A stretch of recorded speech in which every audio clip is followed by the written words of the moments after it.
Bismillahirrahmanirrahim. Assalamualaikum warahmatullahi wabarakatuh. Selamat pagi. Salam sejahtera bagi kita semua. Om Swastiastu, Namo Buddhaya. Selamat datang kepada para peserta webinar edukasi autoimun. Semoga kita semua dalam keadaan sehat walafiat ya. Ini adalah webinar hari ke-27 yang jatuh pada hari Jumat 11 September 2020. Saya akan share screen sebentar.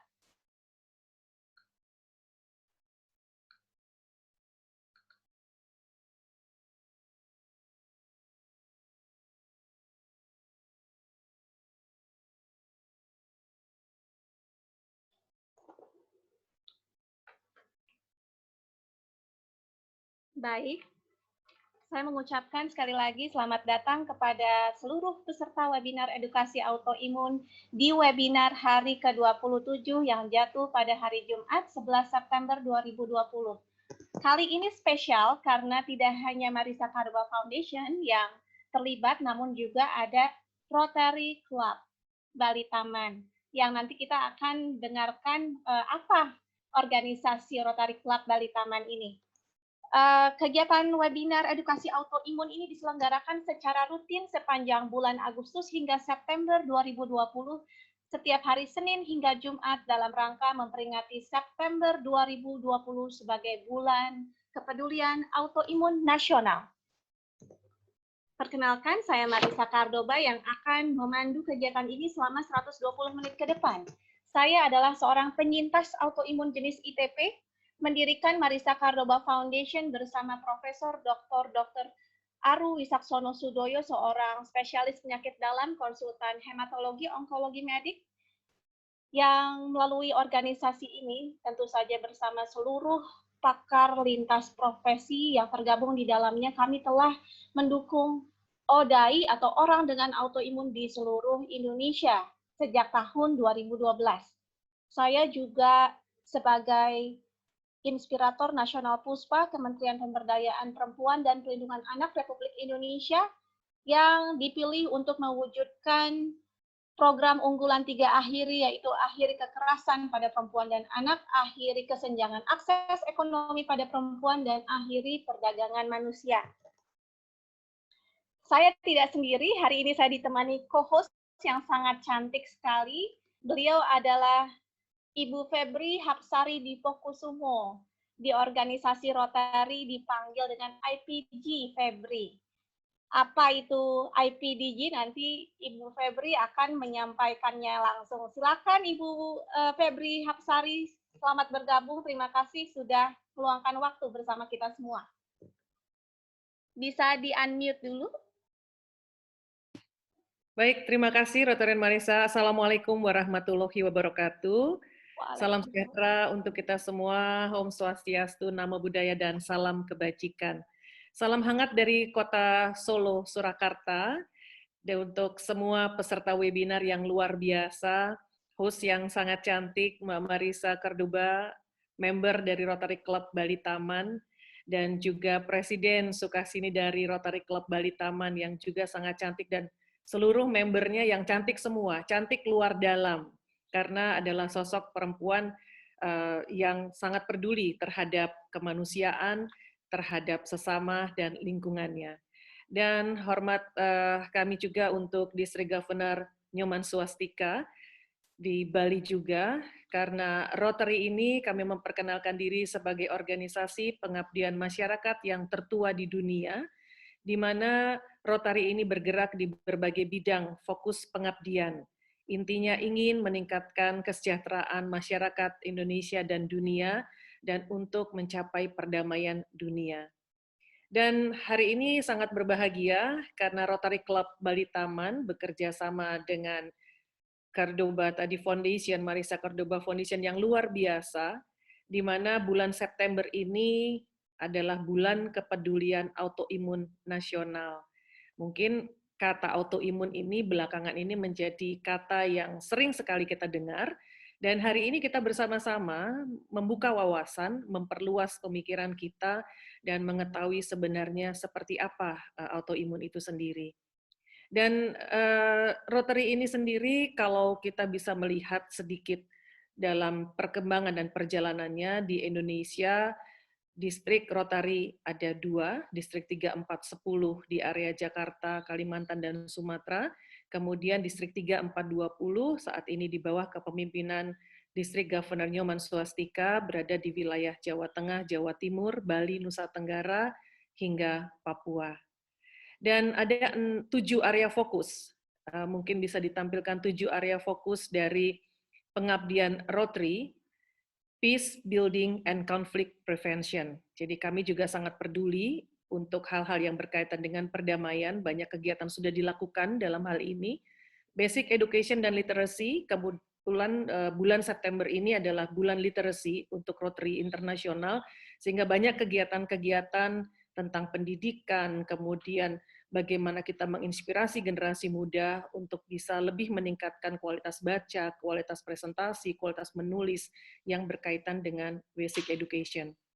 Disease prevention and treatment, maka kami juga sangat peduli untuk pencegahan penyakit, hal-hal yang meningkatkan kesehatan. Ini juga berkaitan dengan water, sanitation, and hygiene. Dan community economic development, di sini banyak sekali kegiatan yang sudah dilakukan Rotary Club Bali Taman, maternal and child health. Kegiatan ini juga banyak dilakukan pengabdiannya oleh Rotary Club Bali Taman dan Rotary-Rotary di berbagai wilayah di Indonesia untuk meningkatkan kualitas ibu dan anak. Kami juga peduli dalam program stunting yang merupakan salah satu program fokus unggulan dari pemerintah saat ini. Lalu yang terakhir adalah satu program di mana area fokus ini merupakan area fokus yang menjadi keunggulan tambahan setelah Rotary berjalan, ternyata diperlukan juga supporting untuk environment, di mana banyak kegiatan-kegiatan kepedulian terhadap lingkungan yang sudah dilakukan oleh banyak klub di Indonesia. Dan sedikit yang mungkin bisa saya sampaikan sebagai seorang motivator untuk karakter building dan mengampu banyak kelas-kelas untuk aura healing terapi.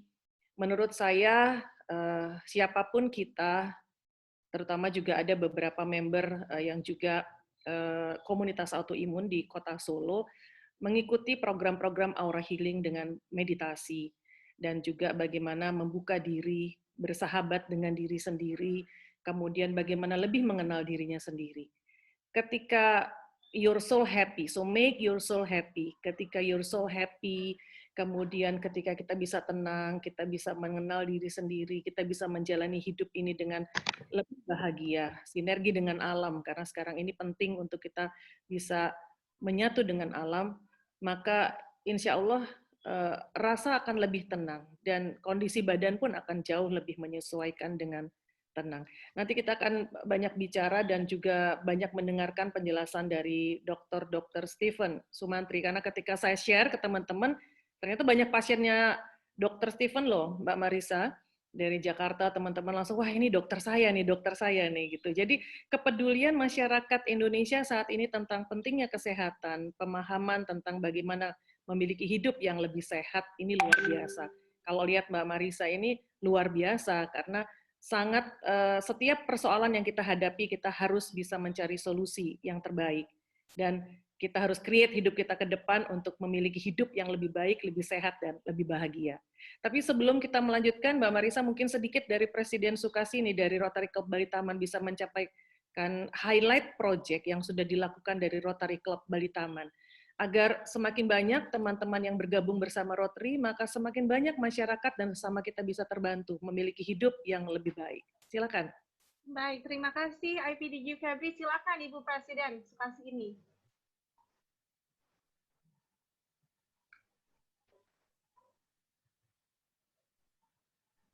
Selamat pagi, Ibu Presiden Sukasini. Selamat bergabung.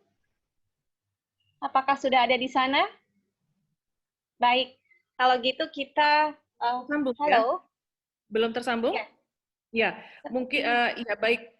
Bila belum tersambung, maka mohon dengan hormat. Halo. Ya, Iya, selamat pagi Ibu Presiden Sukasini. Selamat bergabung. Terima kasih sudah menyempatkan. Selamat pagi Mbak Marisa. Selamat pagi teman-teman semua. Selamat pagi IPDG Febri. Selamat pagi DG Nyoman Swastika dan semua yang hadir pada webinar pagi hari ini. Saya mengucapkan rasa syukur dan luar biasa. Ini bukan sebuah kebetulan, jadi kita bisa berkumpul di sini, kita belajar dan sharing sedikit tentang Rotary Club Bali Taman. Saya Nimade Sukasini kebetulan mendapatkan amanah bertugas selama 1 tahun sebagai Presiden Rotary Club Bali Taman bulan Juli sampai nanti bulan Juni tahun depan. Jadi di Rotary itu kita bergantian sebagai presiden bertugas, dan Rotary Club Bali Taman memiliki anggota 51 orang yang hampir 90% itu wanita. Jadi dari berbagai bidang usaha kegiatan. Jadi Rotary Club Bali Taman ini nanti pada tanggal 17 September kami berulang tahun yang ke-29. Ya, jadi sudah lama sekali. Ya, dalam rangka merayakan hari ulang tahun itu kami ingin pada saat sekarang memfokuskan ke di bidang pengabdian ke masyarakat, ya, karena hal-hal itulah yang akan membuat kita lebih semangat, kita bisa berkarya untuk masyarakat seperti yang dibilang sama IPDG Febri. Jadi dari bulan Juli sampai bulan September ini kami sudah mengadakan sekitar 13 kegiatan. Itu dimulai dari bulan Juli, tanggal 7 Juli. Kami sudah melakukan kegiatan untuk melepas tukik ya di Sabu Asri. Kemudian lanjut lagi tanggal 23 Juli dengan Hari Anak, kami juga membagikan buku-buku, mainan ke Rumah Sakit Sanglah. Kemudian menyusul lagi kegiatan Distrik Grand, kami seperti yang difoto, kami menyumbang beberapa wastafel yang dimana mengedukasi masyarakat untuk mulai hidup bersih dan sehat. Di Pura Besakih itu ada 10 tempat yang kami sumbang, kemudian di Bajiris Handi juga.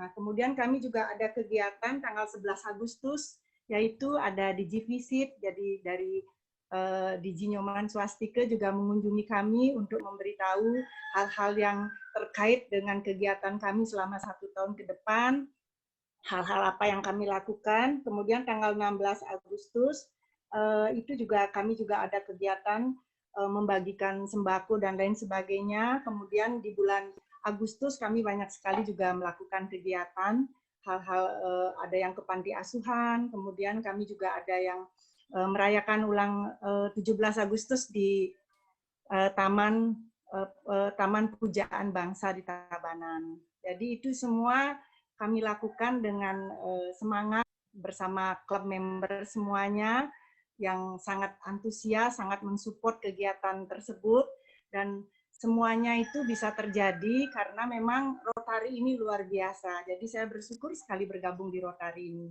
Jadi kita bisa membantu berkarya untuk masyarakat, dan ini semuanya ikhlas, penuh dengan pengabdian, dan kita semangat sekali karena masih banyak di luar sana yang bisa kami lakukan. Mungkin hanya sekian dari kami, dari Presiden Rotary Club Bali Taman. Baik. Iya, Mbak Terima kasih, Marisa. Bu Presiden. Ya. Mbak Marisa mungkin boleh sedikit dari distrik governor kami, Inyoman Swastika yang kebetulan juga ada di Bali. Ya. Bisa Dengan senang hati selamat bergabung di Nyoman Swastika. Terima kasih banyak sudah meluangkan waktu bersama kami. Terima kasih host kita Marisa yang hebat.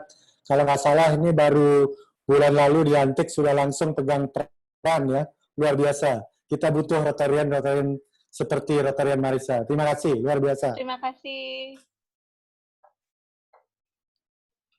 Ya, Digi mungkin ada yang ingin disampaikan? Oke, sorry ya. Oke, selamat pagi semua. Saya mengaturkan salam dulu, Om Swastiastu. Assalamualaikum warahmatullahi wabarakatuh. Salam, nama budaya, dan salam kebajikan untuk kita. Yang tamu kita, guest speaker kita adalah Dr. Stephen Sumantri. Ini saya pikir ini dokter hebat sekali karena title-nya banyak. Ini memang dipilih karena khusus untuk pagi hari ini kita akan sharing dengan beliau atas kerjasama dengan Rotary Club Bali Taman ya. Kemudian tentu yang terhormat adalah para club leader atau district leader di Rotary District 3420. Kemudian tentu para tamu kita yang join pada sosialisasi autoimun ini. Ya tentu salam hormat saya dan seluruhnya yang saya cintai dan saya banggai. Ya, mari kita mengaturkan syukur kehadapan Yang Maha Kuasa pada pagi yang berbahagia ini. Kita dapat bersama-sama berkumpul dalam kondisi sehat dan berbahagia ya untuk melaksanakan sosialisasi atau virtual untuk topik kita adalah Living Well with Autoimmune. Ini topik yang menarik saat ini seperti apa yang disampaikan pada opening speech oleh IPDG Febri. Ya, karena beliau adalah senior saya, beliau adalah seorang motivator, saya belajar dengan beliau. Beliau cukup aktif dan luar biasa dalam pengabdian beliau tahun lalu, sehingga distrik kita vibrant dan sustainable. Baik, tentu kita berharap dengan seminar ini kita akan dapat sharing, dapat diskusi, sehingga kita sebagai Rotarian dapat membantu mensosialisasi dan mengajak masyarakat untuk menjaga, untuk melakukan sesuatu sehingga teman-teman kita yang masuk dalam tadi disebut oleh host kita ODAI ya, ini menarik juga. Saya baru kenal organisasi ini sehingga Rotary mempunyai kontribusi yang cukup terhadap ODAI ini. Tapi memang perlu dijelaskan, tadi sebagian sudah dijelaskan oleh IPDG, apa dan bagaimana Rotary, dan termasuk juga saya harus menyampaikan, mungkin saya menambahkan apa yang disampaikan oleh IPDG Febri, bahwa Rotary sangat intens, Rotary sangat concern dengan salah satu the seven area fokus kita adalah fighting disease itu. Nah, kita dari sejak tahun 85 mempunyai yang namanya polio eradication adalah the top philanthropist strategis dari Rotary. Ini perlu juga kita sampaikan. Jadi kita sangat concern terhadap penyakit, perang melawan penyakit. Nah, dalam eradication polio, salah satu proyek kita yang menjadi signature project dari Rotary International, sejak tahun 85 kita telah mengimunisasi lebih daripada 3 miliar anak yang sejak awal tahun 85 kita mulai mencanangkan yang namanya End Polio, di mana kita sejak awal penderita adalah mencapai 350.000 penderita kasus polio, dan kita berhasil menekan hampir mencapai 99,9%, atau tahun 2017 hanya tersisa 22 kasus.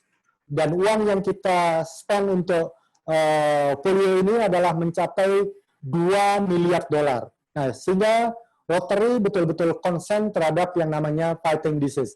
Nah, mudah-mudahan apa yang kita diskusikan pagi hari ini, khususnya mengenai autoimun ini, bisa menjadi salah satu opsi di mana Rotary Club Baritaman di bawah Presiden Sukasini, ya, ini presiden saya yang hebat, yang luar biasa, yang sangat menonjol di antara presiden-presiden saya yang ada di distrik kita 3420, karena aktivitas atau doing good-nya atau project service-nya, wah, saya agak terus terang agak bingung melihat, karena hampir tiap minggu ada aktivitas. Nah, apalagi khususnya Rotary Club Baritaman sedang merayakan ulang tahunnya yang ke-29, 17 September ya. Jadi lebih semangat lagi. Nah, beliau ini jadi Presiden Sukasini memang di distrik presiden yang menonjol. Jadi kita berharap para presiden kita semua melihat atau Presiden Sukasini bisa menjadi role model atas klub-klub kita yang ada di distrik kita. Nah, sekali lagi saya mengucapkan selamat, mengucapkan hebat, dan memang Rotary Club Baritaman adalah klub yang hebat juga karena banyak senior yang cukup mempunyai kontribusi yang luar biasa baik pada level distrik, pada level area maupun pada level klub tentunya. Nah, sekali lagi saya mengucapkan terima kasih, selamat berseminar dan luar biasa. Sekali lagi tadi Rotarian Marisa, saya tidak menyangka Anda seorang hebat juga dan sudah dari penggiat autoimun ini. Ya mudah-mudahan sinergi antara organisasi yang Anda punya dengan Rotary Club khususnya Bali Taman akan mempunyai salah satu strategic priorities kita adalah increase our impact. Jadi impact kita akan semakin besar dengan bisa berpartner dengan ODAI ini. Ya, terima kasih. Ya, terima kasih. Selamat berseminar. Dengan seminar ini kita akan mencoba start untuk increase our impact dengan bekerja sama dengan ODAI. Selamat pagi. Saya minta maaf apabila ada yang kurang berkenan dalam penyampaian saya. Om Santi Santi Santi Om. Baik, terima kasih luar biasa DG Nyoman Swastika sudah memberikan sambutan dan mudah-mudahan ke depan Rotary Club khususnya Bali Taman bisa semakin giat menyelenggarakan hal-hal yang bermanfaat untuk ODAI di seluruh Indonesia. Baik, kita akan masuk ke tahap selanjutnya di mana saya akan membacakan agenda dari kegiatan kita hari ini, webinar edukasi autoimun hari ke-7. Living Well with Autoimmune, sebuah pendekatan holistik untuk mengoptimalkan kesehatan dan berdamai dengan penyakit autoimun. Kita mulai tadi jam 10, kita harapkan selesai tepat waktu pada pukul 12 waktu Indonesia Barat ya. Selama 5 menit pertama tadi saya sudah membuka acara dan kemudian Rotary Club Bali Taman juga Rotary Club Distrik sudah memperkenalkan organisasinya. Izinkan saya kemudian membacakan tata tertib ini dan juga agenda. Dilanjutkan dengan perkenalan organisasi, lalu nanti baru masuk kita ke paparan narasumber Dr. Stephen Sumantri, seorang spesialis penyakit dalam konsultan alergi imunologi. Lalu tentu saja nanti akan ada sesi tanya jawab dan sharing di mana teman-teman bisa berinteraksi dengan narasumber dan juga para host maupun co-host. Lalu ditutup dengan foto bersama dan closing statement dari narasumber. Untuk menjaga agar kegiatan ini berlangsung kondusif, maka saya akan membacakan tata tertib yang saya harapkan dapat kita sepakati bersama. Yang pertama, peserta agar selalu memastikan bahwa fungsi mikrofon dan video dalam keadaan tidak aktif atau mute selama kegiatan berlangsung. Mohon dipastikan dan mohon kerjasamanya. Yang kedua, peserta dapat mengajukan pertanyaan sesuai topik dengan cara ketik di kolom chat dengan format nama, domisili, tagar tanya, lalu ketik pertanyaannya sepanjang acara berlangsung. Jadi tidak perlu menunggu sesi tanya jawab dimulai, silakan ketik pertanyaannya mulai dari sekarang selama sesuai dengan topik. Namun pertanyaan akan dijawab di sesi tanya jawab secara berurutan. Yang ketiga, kegiatan ini diusahakan berlangsung tepat waktu sehingga mohon maklum jika nanti ada pertanyaan yang tidak terjawab, namun diusahakan akan diberikan jawaban susulan dalam bentuk unggahan di Instagram autoimun.id. Yang keempat, host atau moderator dan juga co-host akan mempertimbangkan untuk mengizinkan penggunaan mikrofon pada sesi tanya jawab sesuai dengan kebutuhan. Yang kelima, peserta agar memastikan bahwa fungsi video nantinya dalam keadaan aktif atau unmute pada saat sesi foto bersama. Lalu yang terakhir, peserta diizinkan untuk mengaktifkan fungsi mikrofon, tapi nanti pada saat sesi acara berakhir untuk mengucapkan terima kasih kepada narasumber dan para kolaborator kita pada pagi hari ini. Baik, saya akan membacakan dengan cepat tentunya ya, tentang Marisa Cardova Foundation atau MCF adalah sebuah organisasi nirlaba berbadan hukum yang pembentukannya disahkan oleh negara pada tahun 2012. Organisasi ini didirikan sebagai wujud dukungan kepada orang dengan autoimun atau ODAI di seluruh Indonesia. Dalam menjalankan fungsinya, MCF senantiasa bersinergi dengan berbagai pemangku kepentingan atau stakeholders yang meliputi akademisi, dunia usaha, komunitas, media, dan tidak terkecuali pemerintah yang senantiasa mendukung melalui Kementerian Kesehatan Republik Indonesia dan Kementerian Pemberdayaan Perempuan dan Perlindungan Anak Republik Indonesia. Sebagian besar penyintas autoimun, sebagaimana kita ketahui, adalah perempuan usia produktif. Sehingga pada 6 Agustus 2015 di Jakarta, Profesor Dr. Susana Yohana Yembise, selaku Menteri Pemberdayaan Perempuan dan Perlindungan Anak Republik Indonesia yang menjabat saat itu, memberikan perhatian serius dengan menetapkan September sebagai Bulan Kepedulian Autoimun Nasional.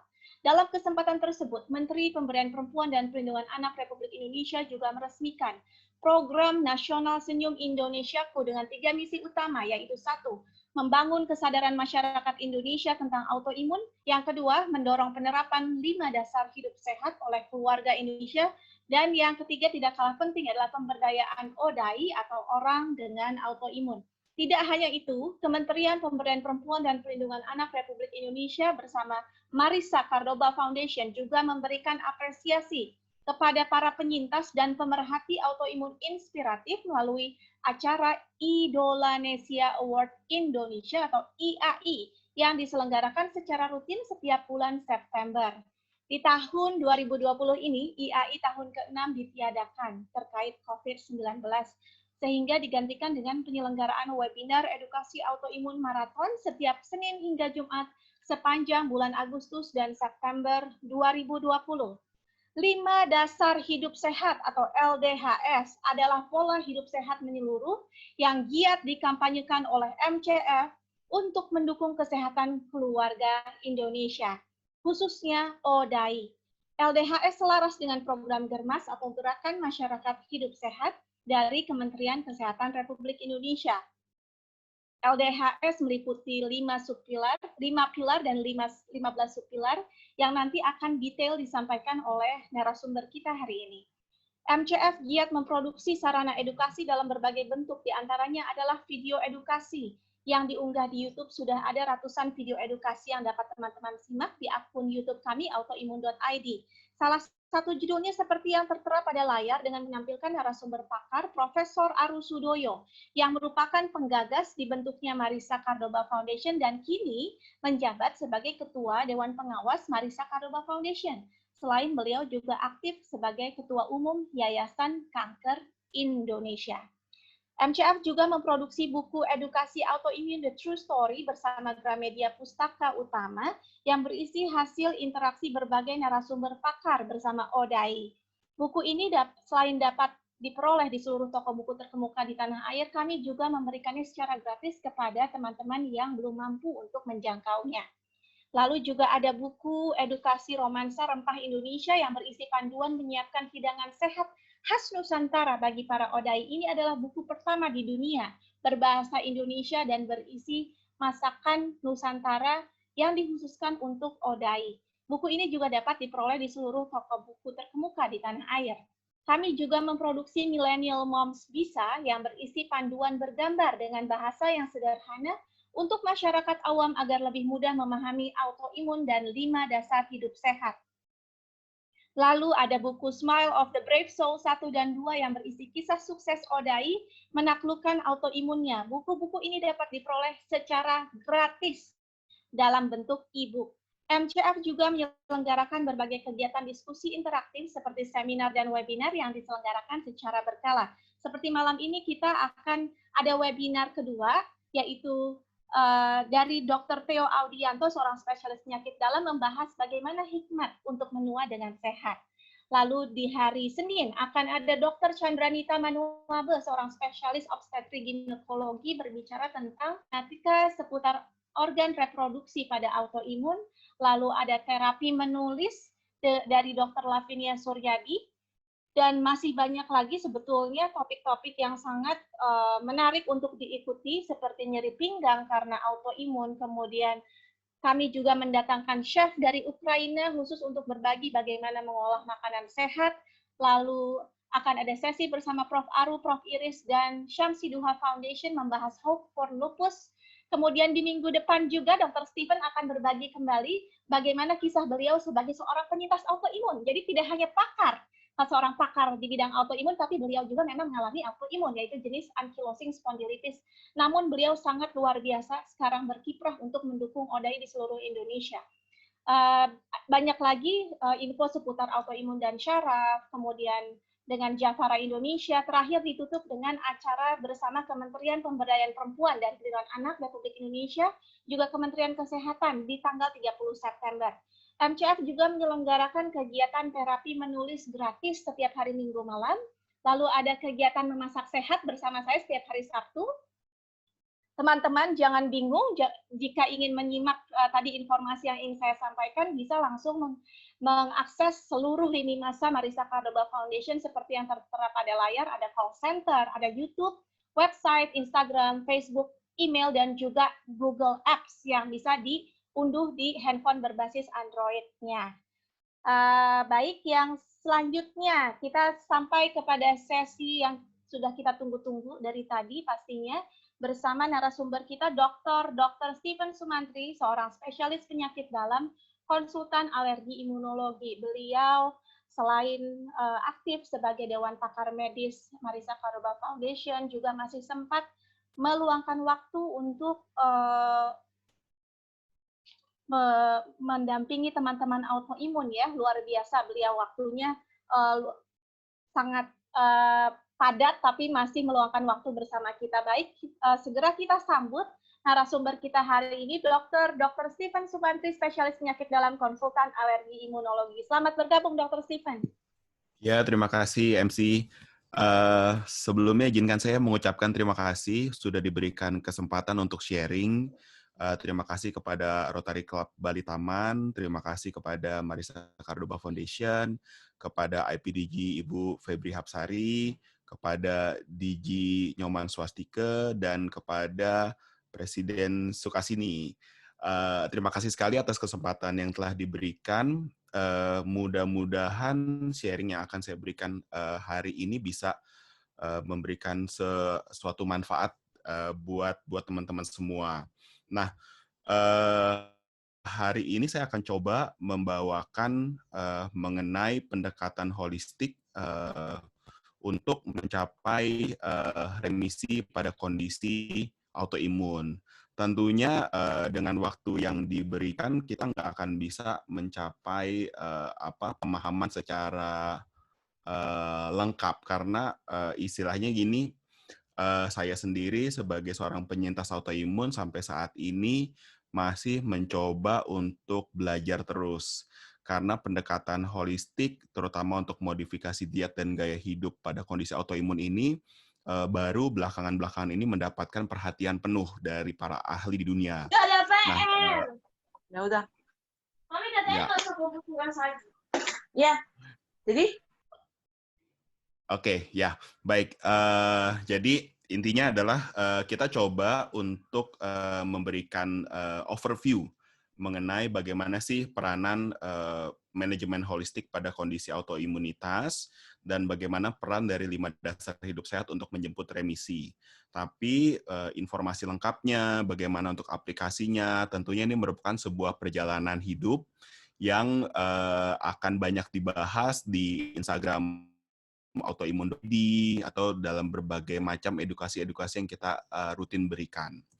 Sebagai pendahuluan, tentunya kita harus tahu apa sih autoimun itu. Autoimun itu pada dasarnya adalah suatu kondisi di mana sistem imun kita yang biasanya berperanan untuk melawan infeksi terhadap penyakit, baik berupa virus, bakteri, ataupun jamur, berbalik mengganggu atau menyerang organ-organ tubuh kita sendiri. Jadi sistem imun kita itu yang sebelumnya bekerja bersama dengan kita oleh karena berbagai macam permasalahan, mulai dari genetik, faktor lingkungan, faktor infeksi, faktor diet dan gaya hidup, berbalik menyebabkan gangguan di dalam tubuh kita sendiri. Nah, sampai saat ini autoimunitas diketahui merupakan sebuah penyakit yang sebagian besar mengenai wanita usia reproduktif. Sebagaimana tadi sudah dijelaskan oleh MC bahwa sebagian besar penderita autoimun adalah wanita. Dan kurang lebih sekitar 40-60% itu justru adalah wanita-wanita usia antara 20-60 tahun. Nah, belakangan ini saya banyak sekali mendapatkan pasien-pasien autoimun di usia yang jauh lebih muda, yaitu mulai dari usia 18, usia autoimunnya. Nah, tentunya sebagaimana yang telah dikatakan oleh Prof. Aru, ada berbagai permasalahan di kehidupan modern yang menyebabkan kenapa kondisi autoimunitas ini semakin lama semakin meningkat. Bahkan diperkirakan pada tahun 2030, autoimun itu akan menjadi salah satu dari 5 penyebab penyakit utama di dunia. Pada saat ini saja, kurang lebih autoimun itu sudah berada pada posisi 10 besar penyebab kematian pada wanita usia di bawah 65 tahun.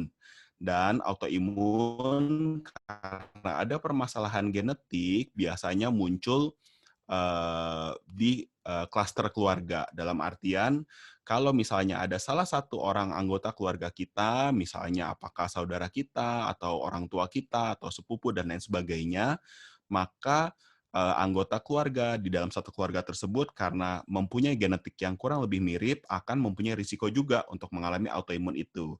Sehingga penerapan 5 dasar hidup sehat pada seorang individu dengan autoimun atau ODAI tidak hanya melibatkan individu tersebut, tapi juga harus melibatkan keluarganya. Oke, nah kalau kita katakan autoimun sebagian besar mengenai perempuan, tentunya kadang-kadang kita merasa bahwa laki-laki tidak punya kecenderungan mengalami autoimun. Tetapi ada beberapa autoimun tertentu yang ternyata sebagian besar penderitanya adalah laki-laki. Terutama seperti yang dialami oleh keluarga saya, yaitu ankylosing spondylitis, tapi bisa juga pada kondisi-kondisi diabetes tipe 1 ataupun kondisi-kondisi seperti diabetes mellitus. Autoimun yang biasa dikenali yang banyak adalah lupus. Tapi ternyata kalau misalnya kita melihat jumlah kasus di masyarakat, lupus ini sebenarnya sebagian kecil. Jauh lebih banyak autoimun yang lain seperti diabetes tipe 1, penyakit Crohn, psoriasis, dan rheumatoid arthritis. Sehingga seringkali autoimun itu dianggap sebagai the hidden burden, ya, karena tidak terlihat. Pada pasien rheumatoid arthritis seringkali dianggap sebagai bagian dari proses penuaan, padahal sebenarnya tidak. Dan autoimun tersebut dapat menyebabkan gangguan daripada kualitas hidup pasien tersebut. Nah, kenapa autoimun itu seringkali sukar atau terlambat dikenali? Karena pada awal-awal gejalanya, tanda dan gejala autoimunitas itu sangat beragam. Bisa mulai dari kesulitan konsentrasi atau seringkali kita bilang brain fog, gangguan penglihatan, rambut rontok, kecemasan, depresi, kelelahan, mudah sesak nafas. Bahkan sekarang dikatakan gangguan kesuburan itu juga sedikit banyak dipengaruhi oleh permasalahan autoimunitas. Banyak pasien-pasien saya yang datang, keluhannya awalnya adalah kesulitan untuk mempunyai anak, tapi ternyata setelah dievaluasi, gangguannya, permasalahannya adalah karena Sjogren sindromnya, dan kemudian pada saat kita atasi autoimunitas tersebut, maka pasangan tersebut dapat memperoleh anak dengan bagus dan selamat. Ada juga yang mengalami peningkatan berat badan, ada masalah saluran pencernaan. Ini merupakan salah satu keluhan yang sering muncul. Nanti kita akan belajar kenapa sih pasien autoimun itu banyak awalnya adalah keluhan saluran pencernaan, itu ada hubungannya dengan mikrobiom. Nanti kita akan lihat, ada juga yang akan datang dengan demam, infeksi-infeksi, inflamasi, atau juga nyeri-nyeri sendi. Jadi kalau misalnya kita lihat, pada pasien-pasien dengan autoimun, keluhannya sangat beragam. Sehingga seringkali banyak penyintas autoimun pada awalnya dikatakan mempunyai gangguan psikologi saja, atau orangnya manja, dan lain sebagainya. Padahal setelah kita evaluasi lebih mendalam, ternyata penyebabnya adalah karena autoimunitas. Tapi juga kita harus menghindari melabel seseorang dengan autoimun. Ya, jadi orang-orang yang dengan permasalahannya adalah karena stres, permasalahannya karena kecemasan, permasalahannya karena gangguan pola hidup yang tidak sesuai dan tidak teratur, jangan buru-buru kita label sebagai autoimun, karena itu nanti akan menyebabkan pemberian terapi dan juga depresi dan kecemasan yang tidak pada tempatnya pada pasien. Ya. Nah, sampai pada saat ini sudah ada lebih dari 150 tipe autoimun yang dikenali di dunia. Berbagai macam organ kita dapat terkena autoimun. Mulai dari otak, ya, seperti multiple sclerosis atau Guillain-Barré syndrome, bahkan sekarang autisme juga dianggap sebagai permasalahan autoimun, sampai ke permasalahan di kulit, seperti psoriasis, vitiligo, kemudian eksim, dan juga skleroderma. Makin lama, jenisnya makin banyak, dan kemungkinan dalam tahun-tahun mendatang, dengan semakin kita mengenali dan mengevaluasi berbagai macam jenis autoimunitas, jumlahnya akan semakin banyak. Jadi ini merupakan sebuah tantangan. Kenapa? Karena dokter pemerhati autoimun atau dokter ahli autoimun ini masih belum banyak. Jadi mungkin kalau misalnya ada anggota Rotary Club yang dokter, saya dan Marisa Cordoba Foundation dan juga Peralmuni akan dengan sangat senang hati kalau ada yang mau mendalami, karena kita butuh banyak orang-orang yang mendalami autoimun. Oke. Nah, tadi kita sudah menyebutkan bahwa ada banyak faktor yang dapat mencetuskan terjadinya autoimunitas, ya. Mulai dari permasalahan genetik, ini adalah faktor yang tidak bisa kita rubah. Ada beberapa orang-orang tertentu risiko untuk menderita autoimunitas lebih besar. Tapi autoimun itu tidak ujuk-ujuk muncul hanya karena permasalahan genetik. Kalau kita lihat di sini ada permasalahan lingkungan, ada permasalahan endogen dari tubuh kita sendiri yang dapat mencetuskan atau memperberat autoimun kita.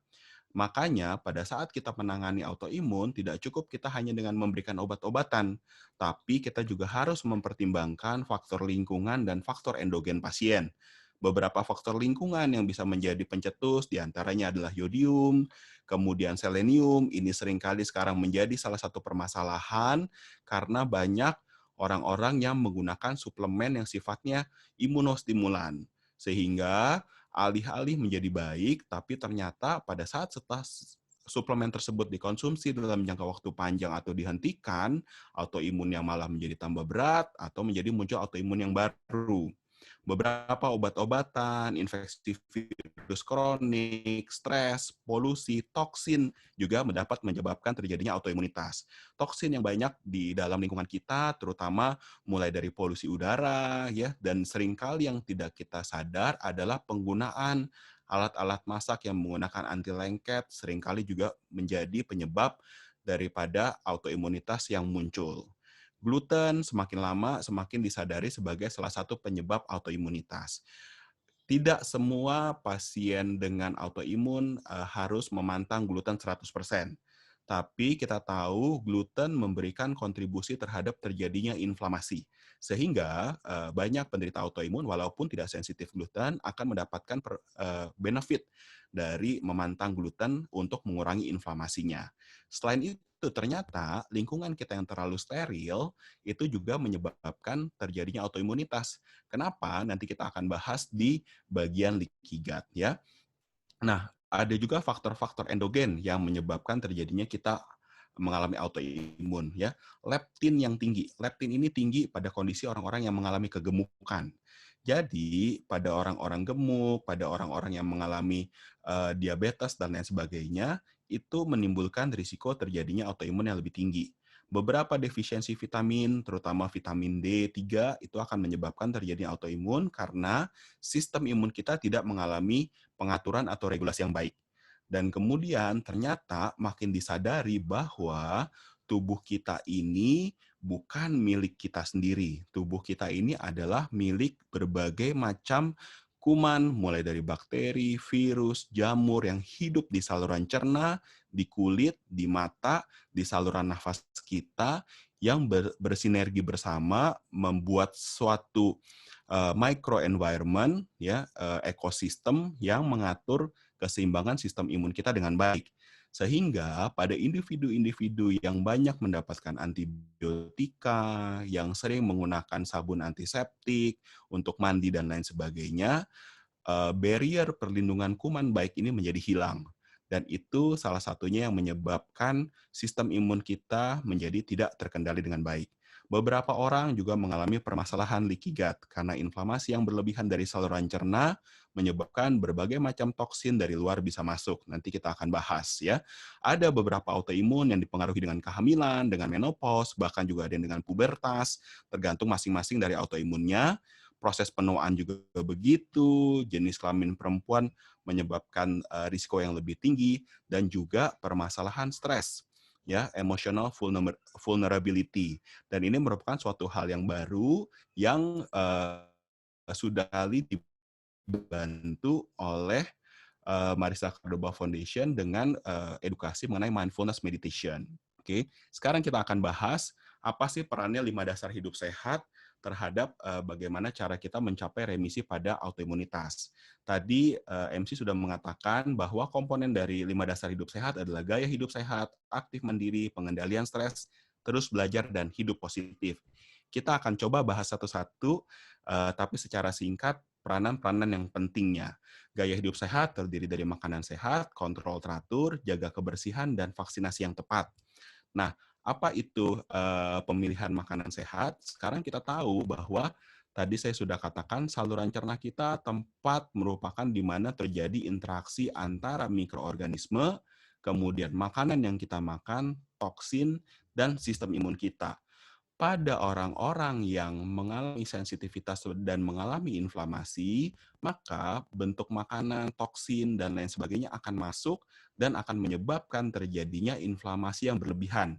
Akan mengakibatkan terjadinya aktivasi sistem imun, menyebabkan gangguan nutrisi, autoimunitas, intoleransi makanan, gangguan dari sawar darah otak, dan inflamasi sistemik. Nah, oleh karenanya, pemilihan makanan akan sangat penting untuk mengatasi autoimunitas. Salah satunya dari berbagai macam literatur yang saya kumpulkan, kalau kita mau mencegah terjadinya autoimunitas, maka prinsip dari diet kita harus rendah kalori, rendah antigen, dan kaya antioksidan, pre-probiotik, dan nutrisi esensial. Rendah kalori apa maksudnya? Rendah kalori artinya adalah hidup kita sekarang di zaman modern ini kalori itu sangat murah. Dengan adanya karbohidrat dalam bentuk tepung-tepungan, dalam bentuk lemak, maka kalori sangat murah. Dan tidak sama seperti pada saat manusia berevolusi, di mana kalori itu mahal, asupan kalori yang sangat tinggi di dalam kehidupan modern menyebabkan sistem imun kita tidak bisa mengatasi dengan baik, dan sistem metabolisme kita juga overwhelmed, sehingga menyebabkan terjadi inflamasi sistemik. Beberapa studi-studi di populasi yang makannya sedikit, seperti di Okinawa dan kemudian di Mediteran, ya, mereka mempunyai kualitas hidup yang lebih baik dan tingkat inflamasi yang lebih rendah. Jadi sebisa mungkin kita harus membatasi jumlah asupan kalori dalam diet kita sehari-hari. Selain itu, kita juga harus punya prinsip rendah antigen. Nah, antigen masing-masing orang akan berbeda-beda. Tapi pada dasarnya, beberapa antigen yang seringkali menyebabkan permasalahan terutama adalah gluten dan berbagai bentuk gula-gulaan. Nah, kita juga harus makan makanan yang kaya akan antioksidan, pre dan probiotik, dan nutrisi esensial. Oke. Nah, kenapa kita harus memakan makanan yang penuh dengan pre dan probiotik? Tadi sudah sempat saya katakan, di saluran cerna kita ini merupakan sebuah tempat yang sangat banyak bakteri, di mana selama kita ratusan ribu tahun manusia mengalami evolusi, itu kita sudah hidup membentuk sebuah simbiosis mutualisme antara bakteri-bakteri komensal yang baik dengan saluran cerna kita. Di mana ternyata saluran cerna kita itu mendapatkan makanan bukan dari pembuluh darah kita, tapi dari hasil metabolisme bakteri-bakteri ini yang kita bilang sebagai short chain fatty acid. Begitu kita kasih antibiotik, begitu kita makan banyak kalori, kita makan banyak gula, makan banyak lemak, maka keseimbangannya akan berubah. Lebih banyak bakteri-bakteri yang kita bilang sebagai firmicutes. Ini adalah diet gaya barat. Nah, begitu yang terjadi, sistem imun yang tadinya mengalami keseimbangan akan bergeser ke arah sistem imun yang menyebabkan terjadinya inflamasi dan autoimunitas. Sehingga kita harus memperbaiki diet kita, ya, mulai lebih banyak makan sayur-sayuran, buah-buahan, kurangi kalori, kurangi gula, kurangi lemak. Itu tujuannya adalah untuk supaya kita bisa membuat keseimbangan bakteri ini bergeser kembali ke bakteri-bakteri yang beneficial untuk homeostasis imun kita. Nah, beberapa makanan-makanan yang sering mencetuskan terjadinya autoimunitas kita bagi menjadi dua, yaitu inflammatory foods dan toxic foods. Toxic foods ini adalah makanan-makanan yang sebisa mungkin harus dihindari atau dikonsumsi seminimal mungkin oleh semua orang. Ya, seperti gula, alkohol, kafein, pangan rekayasa organik, ya, pemanis buatan, bahan-bahan kimia high fructose corn syrup, dan lain sebagainya.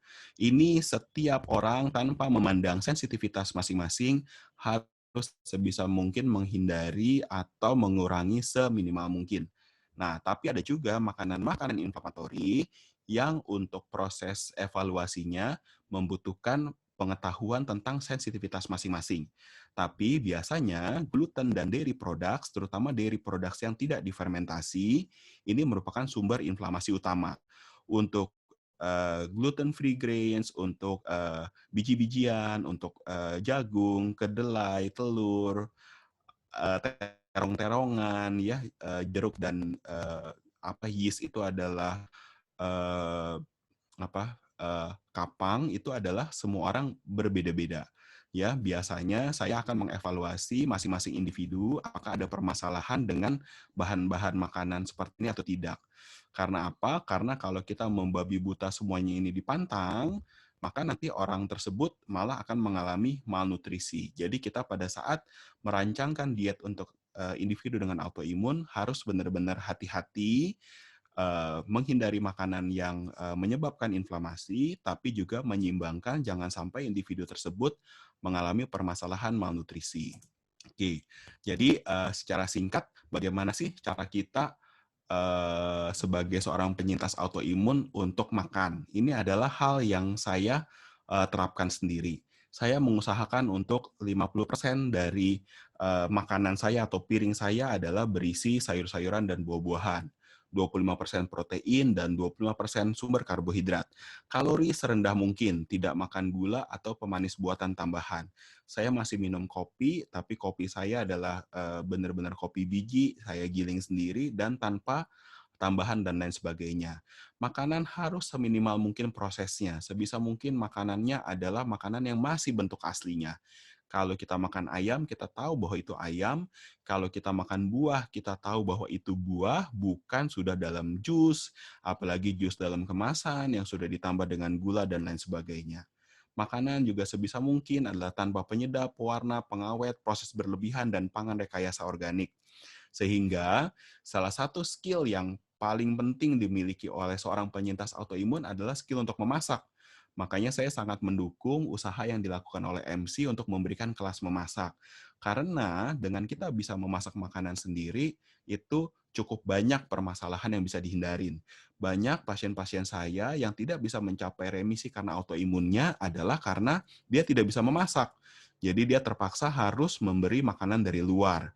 Nah, itu yang bermasalah ya, walaupun kita sudah istilahnya langganan catering yang sehat dan lain sebagainya, sehat untuk orang secara umum, belum tentu sehat untuk individu dengan autoimun. Kita juga harus memperbanyak makanan yang kaya akan pre dan probiotik. Selain dengan suplementasi, kita juga sarankan untuk konsumsi makanan fermentasi tradisional seperti tauco, kimchi, tempe, sauerkraut, miso, yogurt, kefir, dan kombucha. Nah, untuk makanan ya, justru kita juga harus semakin menggiatkan untuk kembali ke makanan tradisional ya. Makanan tradisional timur, terutama seperti yang kita buat di Romansa Rempah Indonesia itu, ini merupakan makanan yang bukan hanya bermanfaat untuk membuat kita kenyang, tapi juga memberikan nutrisi dan juga menyelesaikan permasalahan inflamasi. Kita harus sebisa mungkin menghindari diet gaya barat. Diet yang kaya kalori, diet yang kaya akan makanan proses, itu semuanya menyebabkan inflamasi. Dan kalau misalnya kita lihat, tolok ukurnya kan kalau diet gaya barat adalah Amerika. Kita lihat Amerika merupakan negara dengan tingkat obesitas paling tinggi, tingkat diabetes paling tinggi, tingkat autoimunitas paling tinggi. Dan semuanya itu dimulai dalam waktu 50 tahun terakhir, pada saat mereka mulai mengalami revolusi industri makanan. Dan kita jangan sampai kita kebablasan. Kita ikut seperti itu, kita mengikuti makanan yang mudah, murah, kaya kalori, tapi ternyata tidak memberikan nutrisi dan malah menyebabkan penyakit bagi tubuh kita. Ya. Nah, kemudian untuk hidup sehat dengan autoimun, nah tadi sudah beberapa autoimun bisa dicetuskan infeksi. Terutama infeksi yang sering adalah seperti infeksi virus kronik, seperti herpes virus, dan kemudian cytomegalovirus, dan Epstein-Barr virus. Nah, baru-baru ini yang menjadi perhatian kita adalah ternyata cukup banyak pasien-pasien yang sembuh dari COVID-19 mengalami inflamasi kronik. Inflamasi kroniknya yang mirip seperti gejala-gejala autoimun. Jadi, ke depannya, terus terang kalau saya saat ini tidak menangani pasien COVID yang akut. Tapi saya khawatir dalam waktu 1-2 tahun ke depan, 3 tahun ke depan, kita akan mengalami ledakan pasien autoimun yang disebabkan oleh karena pasca infeksi COVID ini. Ya, sekarang ini sudah mulai, terutama yang paling kita khawatirkan justru adalah pada anak-anak. Dikatakan anak-anak tidak mengalami gejala yang berat terhadap infeksi COVID, ternyata itu tidak sepenuhnya benar. Ada yang kita bilang sebagai multi-inflammatory syndrome pada children yang disebabkan oleh karena infeksi COVID. Jadi kita harus hati-hati sekali, dan ini akan menyebabkan permasalahan di masa mendatang yang cukup besar. Ya, tadi sudah dikatakan bahwa untuk penyintas autoimun, olahraga ini akan sangat penting. Ini tentunya akan ada banyak nasihat-nasihat yang kesannya seperti nasihat orang tua zaman dulu ya, olahraga, ya semua dokter juga bilang olahraga. Tapi ternyata olahraga itu sangat penting ya, karena bisa selain memperbaiki kebugaran jasmani, ternyata olahraga juga memperbaiki kualitas tidur, memperbaiki irama sirkadian, meningkatkan kapasitas antioksidan, dan meningkatkan kerja sistem imunitas tubuh. Ya, nah untuk olahraga untuk ODAI, saya tidak menyarankan olahraga-olahraga yang sifatnya eksplosif atau high impact. Kita mau olahraga-olahraga dengan intensitas ringan dan sedang, tekanan sendi minimal. Yang paling baik yang saya lakukan sendiri juga adalah dengan yoga. Saya biasa melakukan slow sun salutation setiap hari kurang lebih 3-5 kali per minggu, 20-30 menit setiap kalinya. Dan itu akan menjaga kualitas sendi kita, otot kita, kebugaran tubuh kita, dan juga yang paling penting adalah irama sirkadian kita. Ya. Nah, seringkali saya juga ditanya, dok, suplemen apa sih yang paling penting untuk pasien dengan autoimun? Dengan berbagai macam banyak suplemen yang dijual oleh pihak-pihak yang tidak bertanggung jawab, saat ini saya katakan sampai saat ini hanya satu suplemen yang terbukti membantu untuk meregulasi sistem imun kita dan mengendalikan gejala imunitas kita, yaitu adalah vitamin D. Ya, idealnya vitamin D didapatkan dari sinar matahari. Kenapa demikian? Karena kita sudah tahu bahwa permasalahan dari inflamasi sistemik dan permasalahan autoimun ini adalah karena manusia tidak hidup sama seperti nenek moyang kita ratusan ribu tahun yang lalu. Kita tahu selain dari makanan, ya nenek moyang kita itu hidup sebagian besar waktu adalah di bawah sinar matahari. Nah, individu zaman modern dengan semakin banyak berada di dalam ruangan, kalaupun keluar ruangan pakai sunblock atau pakai payung, di dalam mobil pakai pakai untuk menangkal UV gitu kan. Nah, yang terjadi adalah kita mengalami defisiensi vitamin D secara masif. Bahkan negara-negara seperti di Indonesia yang sinar mataharinya banyak, ternyata 70% daripada populasi kita mengalami defisiensi vitamin D. Sedangkan kita tahu bahwa vitamin D ini ternyata tidak hanya berperanan terhadap kekuatan otot dan tulang, tetapi juga berperanan dalam meregulasi sistem imun. Pada orang-orang dengan gangguan genetik ditambah dengan ada paparan lingkungan, kalau dia defisiensi vitamin D juga, maka tidak ada lagi yang bisa meregulasi sistem imunnya sehingga autoimunitasnya muncul. Kalau misalnya bagaimana cara mengatasinya, pada individu-individu yang tidak bermasalah dengan paparan sinar matahari, kita sarankan untuk jemur secara rutin. Nah, jemur ini juga menjadi hot topic di kalangan ODAI. Ada berbagai macam pendapat, ya. Tapi pada intinya, kalau saya merekomendasikan adalah sesuai dengan kebutuhan. Kalau kita mau jemur sambil olahraga, berarti antara jam 7 sampai jam 9, kurang lebih 30 menit. Kalau kita mau jemur hanya untuk berjemur, adalah antara 10 sampai jam 2 siang, cukup 10 menit saja sudah cukup. Jangan berlebihan, karena itu juga akan menyebabkan iritasi kulit dan juga kanker, ya. Nah, kemudian salah satu dari komponen dari LDHS adalah peran hidup positif, mulai dari positive thinking, berdoa, berkaitan hubungan dengan sesama. Kenapa? Karena ternyata kita sekarang tahu konsep yang namanya psiko, neuro, imunoendokrinologi. Jadi di dalam tubuh kita, psikis kita memerankan peranan terhadap sistem saraf kita. Sistem saraf kita akan memainkan peranan terhadap sistem imun kita. Dan sistem imun kita akan memainkan peranan juga terhadap sistem hormon kita, ya. Sehingga saling keterkaitan di antara sistem saraf, sistem endokrin, dan sistem imun harus benar-benar terjaga dengan seimbang. Pada saat terjadi stresor yang berlebihan, apabila terjadi salah satu gangguan dari sistem ini, maka akan menyebabkan imbalance, yang bisa menyebabkan orang mengalami gangguan tiroid, gangguan adrenal, gangguan gonad menjadi tidak subur, menyebabkan ansietas, depresi, gangguan tidur, yang pada akhirnya menyebabkan inflamasi, infeksi, alergi, nyeri, dan juga autoimunitas. Jadi, kenapa LDHS itu penting?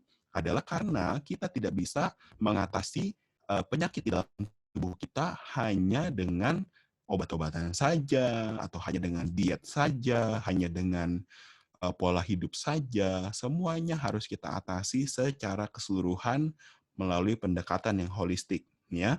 Dan studi oleh Harvard selama 80 tahun lebih ini sudah membuktikan bahwa kebahagiaan, kepuasan hidup, dan hubungan baik dengan sesama itu merupakan penentu kesehatan utama, baik pada orang usia paruh baya di usia 50 tahun maupun pada orang usia lanjut di usia 80 tahun, ya.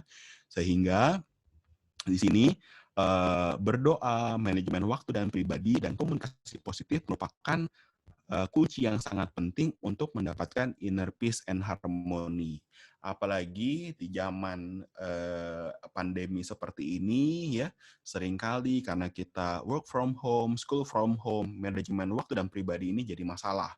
Kemarin baru saja ada pasien yang kontrol ke saya, ya ternyata permasalahannya setelah kita gali adalah dia tidak berhasil melakukan kompartementalisasi pada saat masa pandemi seperti ini.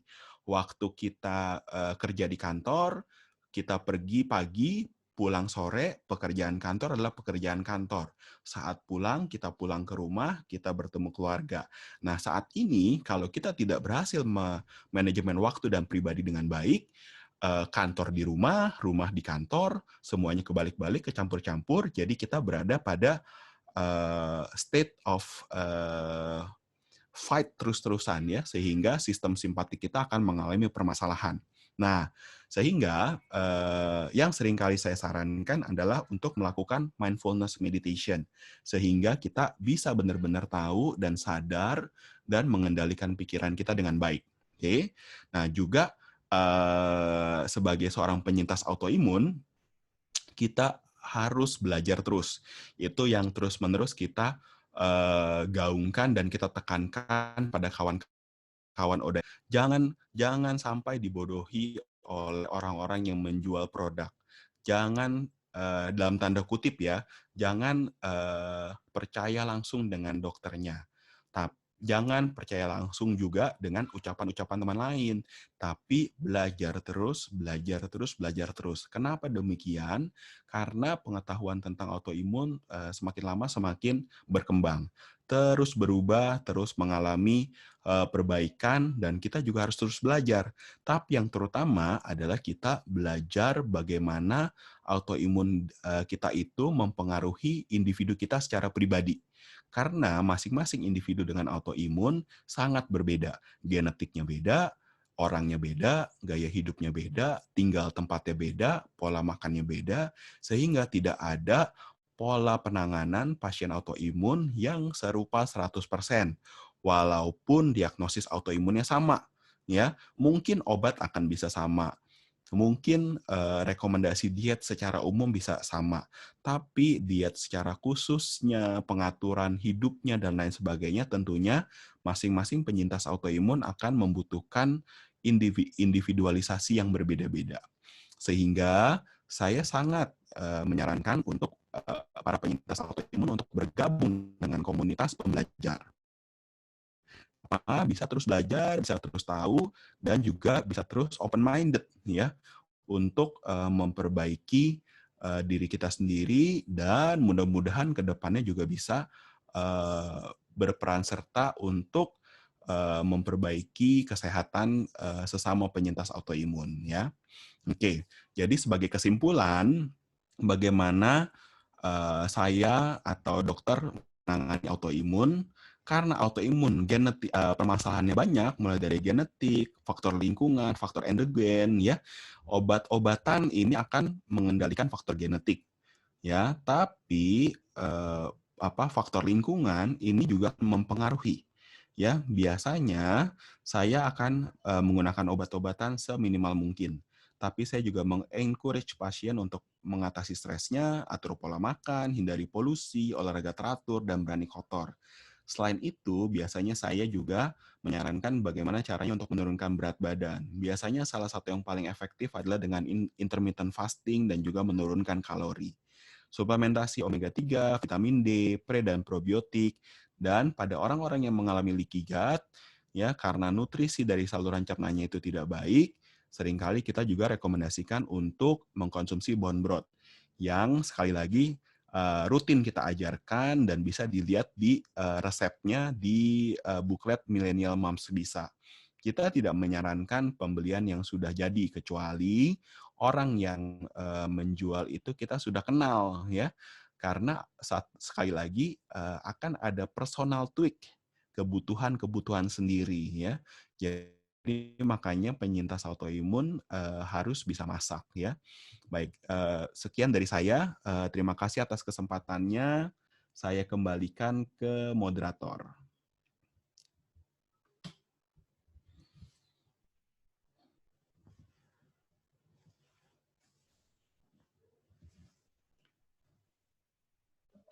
Baik, Dr. Stephen, terima kasih banyak atas paparannya yang sangat detail sekali. Kita sudah punya beberapa pertanyaan, Dok, lebih dari 10. Mungkin kita langsung ke sesi tanya-jawab ya, Dok, ya? Oke. Ya, yang pertama dari Ibu Lina. Bagaimana jika tidak laktos intoleran? Apakah masih perlu menghindari susu? Dan kenapa sih susu dan produk turunannya sebaiknya dihindari? Oke, baik. Saya rasa ini pertanyaan yang penting. Apakah kita tidak lactose intolerance itu juga satu pernyataan yang harus kita evaluasi ya. Karena lebih dari 70% orang dewasa itu intoleransi laktosa. Laktosa ini merupakan makanan bayi. Jadi di dalam tubuh kita itu ada enzim yang untuk memecah laktosa dan itu biasanya hanya aktif sampai usia kita 1 tahun atau sampai ASI itu dihentikan. Oke. Nah, sehingga sebenarnya apalagi kita orang Asia, secara prinsip kita hampir tidak ada yang punya enzim yang bisa mencerna laktosa. Ya.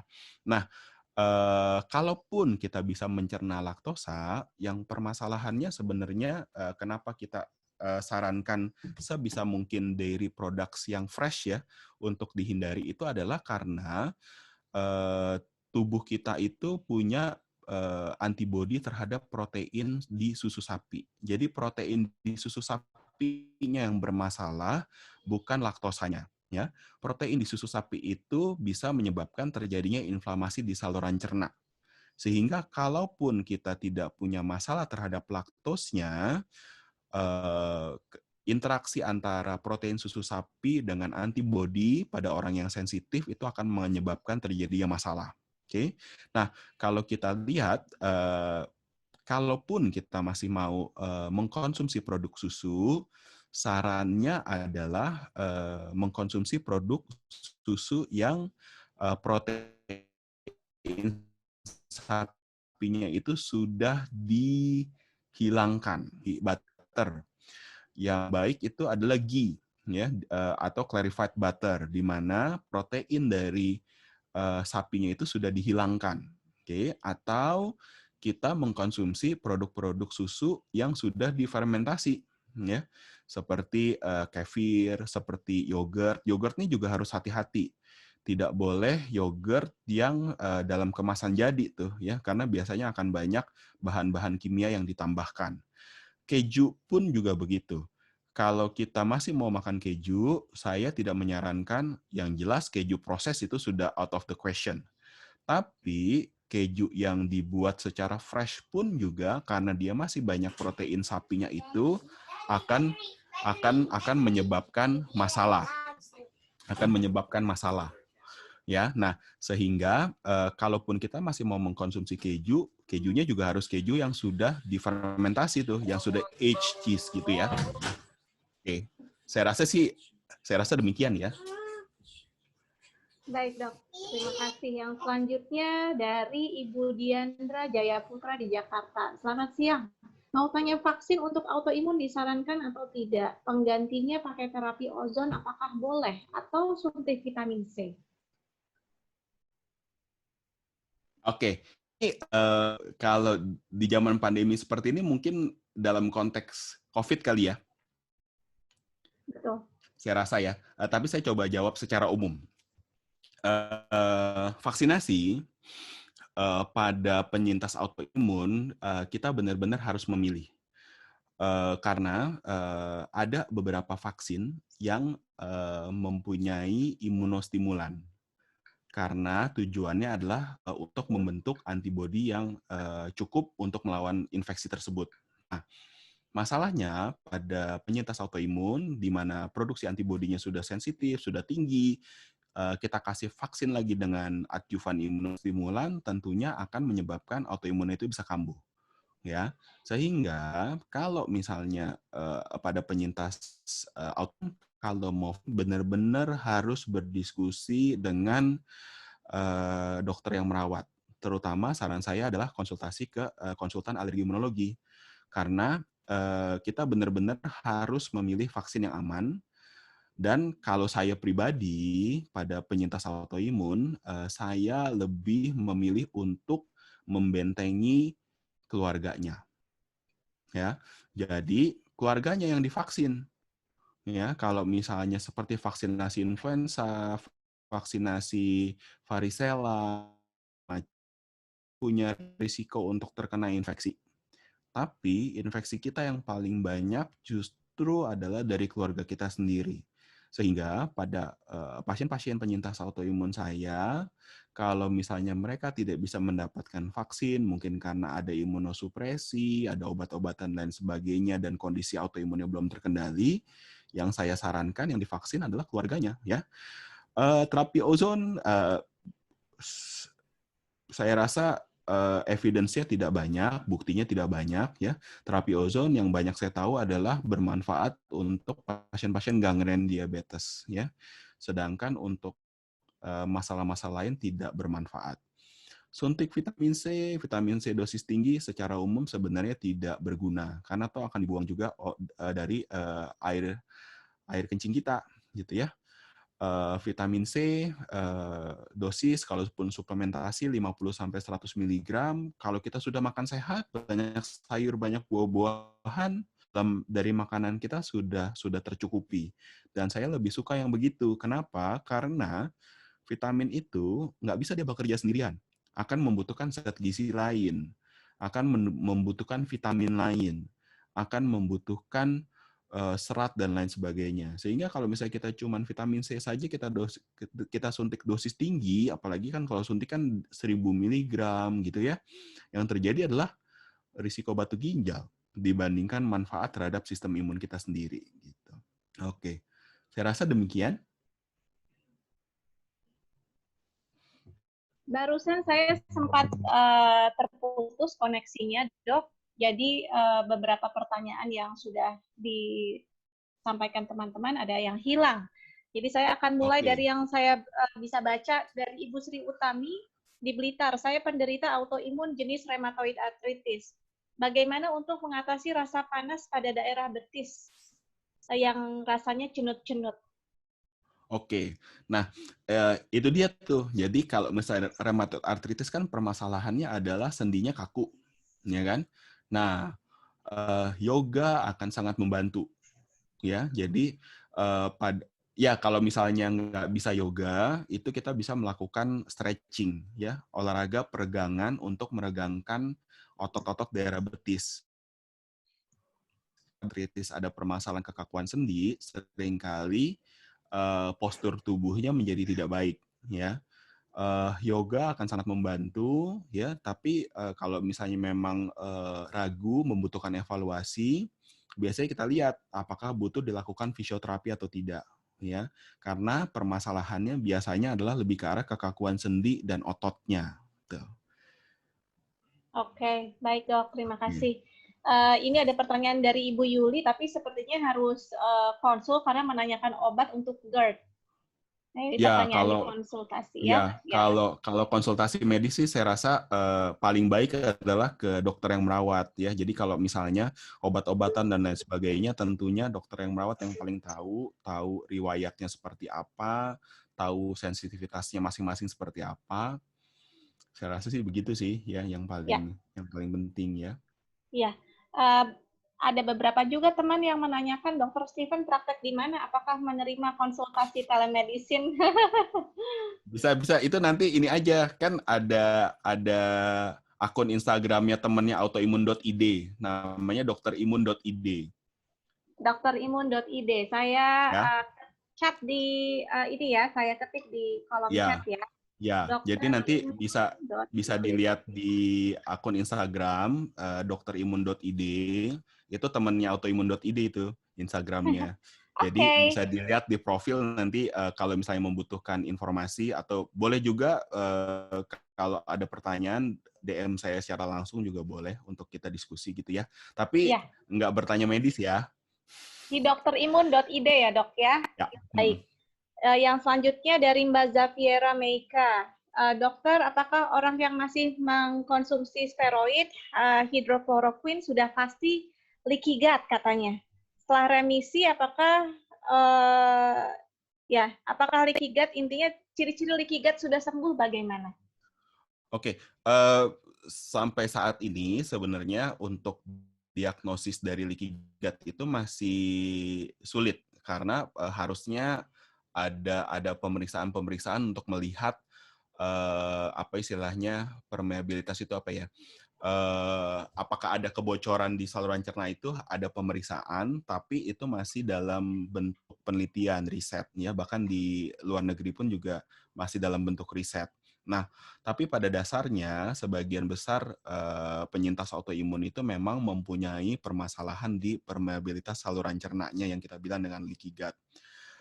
Kita nggak bisa tahu pada saat ini apakah leaky gut tersebut sudah sembuh atau tidak. Kita juga tidak bisa tahu bagaimana responsnya kalau misalnya orang yang masih mendapatkan terapi itu leaky gut-nya masih ada atau tidak. Tapi apapun itu pada prinsipnya prinsip-prinsip dietnya, probiotik, prebiotiknya, bone broth-nya, saya rasa tidak ada salahnya untuk terus dipertahankan. Sambil nanti dengan dokter yang merawat akan mengevaluasi bagaimana caranya, apakah sudah cukup aman untuk diturun-turunkan dosis obat-obatannya atau bahkan mungkin bisa dihentikan. Tapi tentunya dengan pemantauan dokter yang merawat ya gitu. Jadi pada saat kita mengevaluasi pengobatan autoimun, kita nggak bisa menghentikan mendadak, tentunya harus pelan-pelan. Tapi sambil ya memang prinsip gaya hidup sehatnya itu ya dijalankan seumur hidup. Tidak hanya pada saat kondisi kita lagi sakit aja gitu. Baik dok, terima kasih. Ini yang selanjutnya dari Ibu Megawati dari Rotary Club Bali Taman. Saat ini AI yang saya alami adalah rheumatoid arthritis dan muncul setelah menopause. Apakah boleh makan tape atau minum wine yang mengandung alkohol, dok? Oke, nah sebenarnya pertanyaan yang bagus. Kalau misalnya alkohol, saran saya adalah gini, alkohol itu adalah salah satu pencetus inflamasi. Kalau misalnya kita konsumsi dalam jumlah terbatas, itu masih boleh. Tapi yang kita sarankan adalah konsumsi alkohol yang juga mempunyai benefit seperti red wine, ya. Sejauh ini sih yang saya evaluasi, yang saya lihat satu-satunya alkohol yang aman dan mempunyai benefit itu adalah red wine karena tinggi antioksidan, antiinflamasi, resveratrol dan lain sebagainya. Sehingga apabila dikonsumsi secara bertanggung jawab itu memberikan manfaat. Nah, tapi balik lagi ke masing-masing individu ya. Kalau misalnya ada keraguan, dicoba aja dulu. Kalau misalnya dikonsumsi dalam jumlah terbatas, apakah tape itu menyebabkan masalah atau tidak? Kalau tidak menyebabkan masalah sih saya rasa dalam jumlah terbatas boleh. Tapi harus hati-hati memang, karena kan kalau tape gulanya tinggi ya. Kalau misalnya kita konsumsi terlalu banyak, tentunya yang jadi masalah bukan alkoholnya, karena kita nggak akan mengalami mabok atau apa segala macam, karena kan tape kan alkoholnya nggak terlalu tinggi. Tapi gulanya yang tinggi itu yang akan bikin masalah kalau jumlahnya terlalu banyak. Jadi kalau misalnya makanan fermentasi yang mengandung alkohol selama tidak berlebihan sih saya rasa masih cukup aman sih. Baik, Dok. Yang selanjutnya dari, sebentar, Mbak Nipi, mengapa berani kotor itu termasuk bagian dari penanganan autoimun? Saya baru dengar nih, Dok, berani kotor. Ya, itu ini kan semboyannya salah satu sabun cuci ya. Nggak, jadi gini, berani kotor dalam artian saya itu bukan berarti tidak cuci tangan sebelum makan dan lain sebagainya ya. Tapi dalam artian kita harus menghindari kehidupan yang benar-benar steril ya. Ada banyak orang-orang yang ketakutan sekali dengan bakteri dan lain sebagainya, sehingga ya kalau di zaman pandemi seperti ini ya apa boleh buat ya. Kita mau nggak mau kan harus selalu pakai hand sanitizer apa segala macam. Jadi prinsip berani kotornya nih di masa pandemi sedikit berubah ya. Tapi pada intinya adalah di dalam tubuh kita dan di luar tubuh kita itu kan ada banyak bakteri yang beneficial. Jadi hindari sebisa mungkin untuk memakai produk-produk yang sifatnya antiseptik. Terutama yang sering jadi masalah itu adalah sabun badan, ya. Kan kalau misalnya di zaman pandemi ini kan yang disarankan adalah rajin cuci tangan, ya. Cuci tangan nggak apa-apa, tapi badannya juga jangan dicuci dengan sabun antiseptik. Yang terjadi adalah kuman-kuman beneficialnya semua hilang, ya. Yang terjadi adalah kulit kita kehilangan perlindungannya. Dan kulit itu adalah organ imun kedua setelah saluran cerna kita yang besar ya, sehingga kalau nggak ada perlindungan, jatuh. ada banyak pasien-pasien saya yang mengalami masalah justru karena lapisan kulitnya itu sudah terlalu tipis ya. Dan begitu juga sama seperti ini pemberian antibiotik ya. Pada saat kita diberikan antibiotik itu bakteri baik di dalam saluran cerna kita juga ikut mati ya. Itu yang seringkali jadi masalah. Jadi maksudnya prinsipnya berani kotor itu adalah jangan terlalu takut dengan bakteri, justru kita butuh sebenarnya bakteri-bakteri yang baik. Baik, Dok. Yang selanjutnya pertanyaan tentang makanan nih, Dok. Bagaimana pendapat dokter tentang raw food? Karena kan nggak semua penyintas autoimun siap untuk makan raw food ya, Dok ya. Oke, untuk raw food sih terus terang saya bukan ahlinya ya. Mungkin nanti ada sesi-sesi oleh Mbak Susan atau itu yang akan lebih berkompeten untuk membahas. Tapi pada prinsipnya gini, ada makanan-makanan tertentu yang memang harus dimasak. Karena kalau misalnya dia tidak dimasak, itu dia ada phytic acid dan lain sebagainya yang bisa mengganggu pencernaan dan lain sebagainya. Sehingga kalau misalnya memang mau mengikuti raw food, benar-benar harus dibaca tuh syarat dan ketentuannya. Istilahnya makanan apa yang bisa raw, makanan apa yang harus dimasak, dan lain sebagainya gitu. Intinya adalah kita mau makanan kita mengandung nutrisi yang seoptimal mungkin. Jadi, lihat bagaimana cara memasak masing-masing bahan makanan untuk menjaga nutrisinya seoptimal mungkin gitu. Ya kan kayak misalnya kita mau makan daging, kita tahu suhunya berapa, kita tahu cara masaknya bagaimana, kita mau makan sayur-sayuran tertentu, sayur apa yang cocok untuk raw food, sayur apa yang harus dimasak kan tentunya harus dilihat satu-satu. Nanti mungkin Mbak Susan kali ya yang menjelaskan lebih lanjut ya MC ya. Ya, nanti akan ada sesi bersama ahli gizi kami dari Marisa Kardoba Foundation. Untuk jadwalnya bisa disimak di autoimun.id ya. Banyak sekali juga ada chef dari Ukraina yang sengaja kami undang untuk berbagi bagaimana mengolah makanan sehat. Yang selanjutnya dari Rotarian Susi. Pertanyaannya, apakah penyakit psoriasis termasuk dalam penyakit autoimun, Dok? Iya. Ya, silakan, Dok. Ya, psoriasis itu salah satu, jadi autoimun kulit itu banyak ya, bisa vitiligo, bisa psoriasis, bisa dermatitis ya. Jadi psoriasis termasuk salah satu autoimun. Iya. Iya sih. Jawabannya iya, salah satu autoimun. Iya. Iya. Oke, terima kasih, Dok. Ini sinyalnya kurang oke nih, saya suka hilang-hilangan. Oke. Yang selanjutnya, Dok, untuk intermittent fasting, apakah ini bisa diterapkan semua orang atau kita juga harus membaca tubuh kita cocok atau enggak menjalankan intermittent fasting? Dan mungkin dokter bisa berbagi sedikit intermittent fasting yang dokter terapkan tuh yang seperti apa?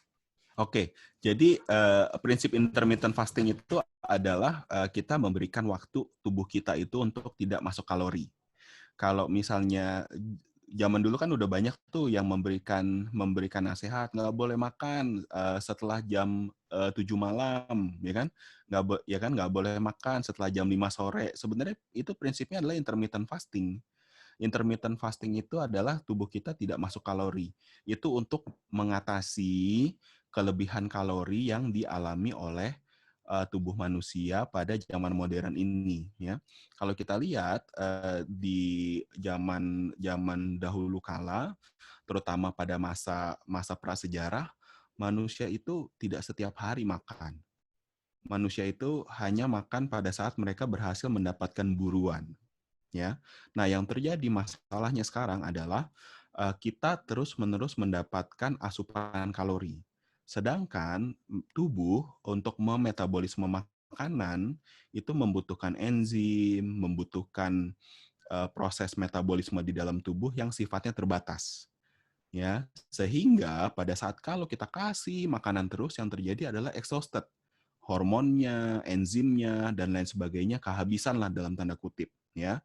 Sehingga intermittent fasting itu memberikan kesempatan untuk tubuh kita mengembalikan lagi stoknya, enzimnya, hormonnya dan lain sebagainya, ya. Nah, setiap orang intermittent fasting itu tentunya punya kemampuan masing-masing, ya. Pada intinya sih sebisa mungkin minimal kita itu 10 sampai 12 jam tanpa ada asupan makanan. Tanpa ada asupan kalori ya. Minum air putih boleh, minum teh boleh, minum kopi boleh tapi tanpa gula, tanpa creamer dan lain sebagainya, tanpa kalori. Dan di makin lama makin ditingkatkan waktunya ya sesuai dengan kemampuan masing-masing.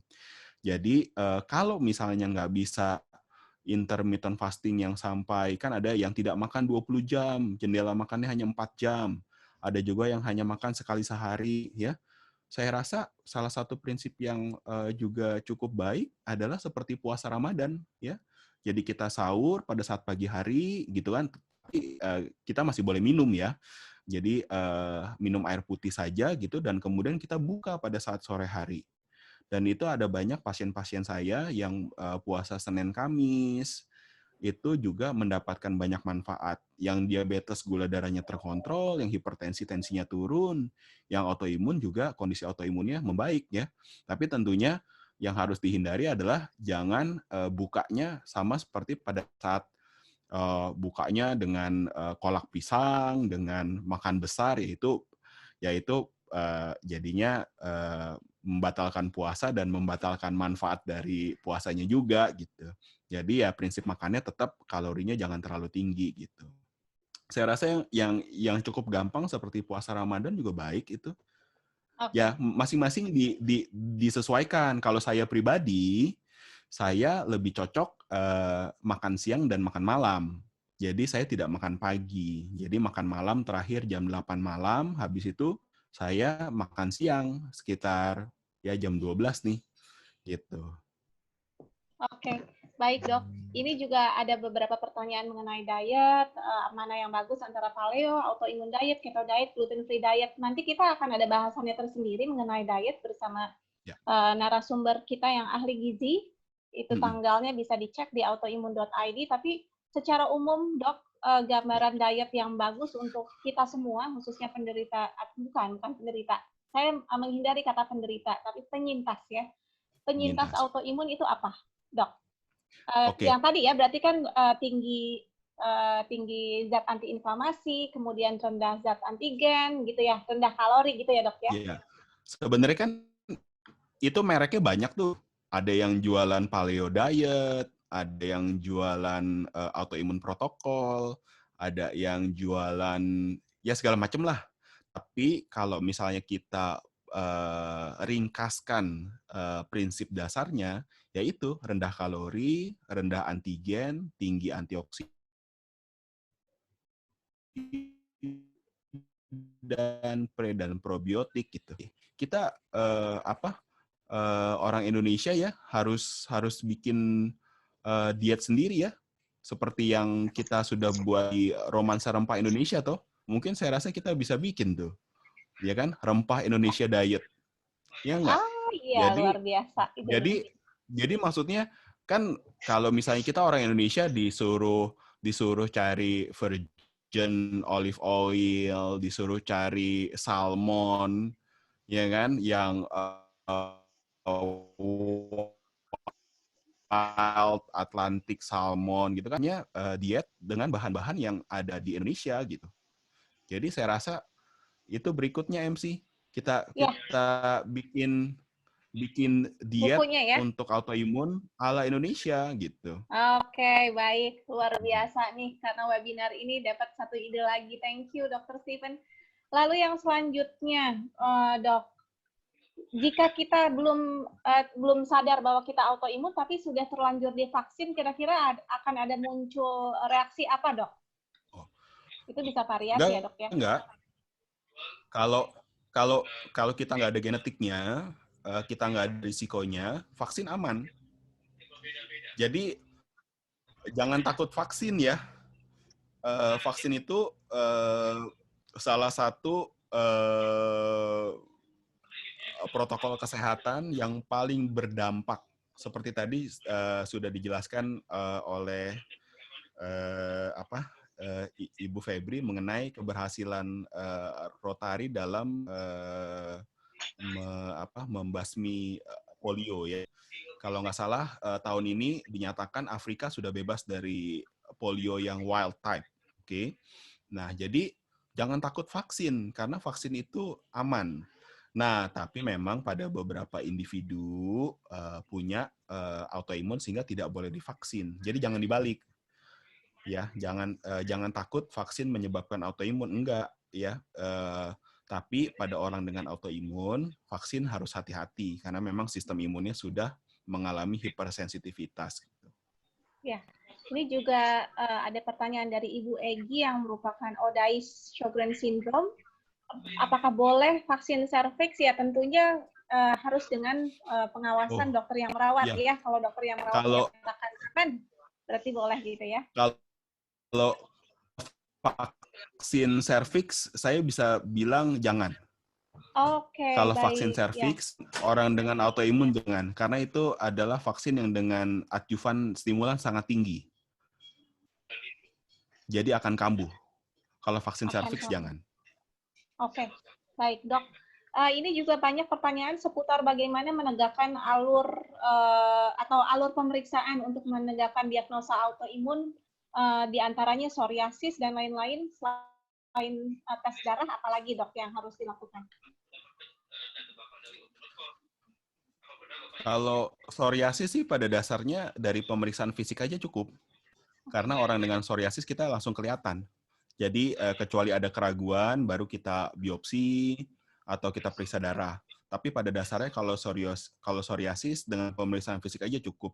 Tapi masing-masing autoimun akan punya jalur pemeriksaan yang beda-beda ya. Jadi nggak bisa kita pukul rata gitu ya. Apakah semuanya harus periksa ANA-IF? Enggak. Karena cukup banyak autoimun yang nggak perlu pemeriksaan NIF, seperti inflammatory bowel disease itu tidak perlu. Jadi saya sih baiknya konsultasi ke dokter yang merawat, karena masing-masing sangat-sangat berbeda. Baik dok, terima kasih untuk jawabannya. Yang selanjutnya dari Ibu Flo. Ya. Apakah lupret bisa menyebabkan warna kulit tan karena hasil jemuran dan tidak balik putih lagi walaupun sudah tidak jemuran? Ini lebih spesifik ke keluhan kulit nih dok. Lalu apakah obat penenang lambung yang mengandung Alganax dapat menyebabkan ketergantungan? Oke, lupret bisa bikin kulit hitam pada individu yang sensitif bisa. Jadi semua golongan kortikosteroid seperti lupret, metilprednisolon bisa menyebabkan dia kan menstimulasi melanin di kulit ya, sehingga bisa menyebabkan kehitaman. Tapi harusnya pada saat dosisnya diturunkan atau obatnya dihentikan, lama-kelamaan dia akan bisa hilang. Tapi kulit memang butuh waktu ya untuk kembali ke warna normalnya lagi gitu ya. Dan kalau obat penenang seperti Xanax dan lain sebagainya tentu saja kalau dipakai secara tidak bertanggung jawab bisa menyebabkan ketergantungan. Karena tubuh kita akan beradaptasi terhadap obat tersebut. Biasanya butuh dosisnya lebih tinggi. Baik dok. Yang selanjutnya dari Pak Bagus dan Ibu Reta. Seberapa efektif cairan antiseptik dapat memberantas virus dan bakteri? Lalu ada pertanyaan kedua, mungkin yang pertama dulu dok, karena tidak berkaitan. Ya kalau digunakan sesuai dengan arahan kan antiseptik banyak tuh, bisa alkohol, bisa chlorine base dan lain sebagainya. Kalau sesuai dengan arahan ya efektif, bisa di atas 90%. Tapi tergantung cairan antiseptiknya apa, cara penggunaannya bagaimana, konsentrasinya berapa, mesti dilihat satu-satu. Oke. Pertanyaan tentang makanan tidak saya jawab sekarang ya, supaya kita bisa fokus karena nanti ada sesinya tersendiri untuk makanan. Kalau sakit tiroid, apa pasti terkena AI dok? Apakah pasti sudah termasuk golongan AI, autoimun?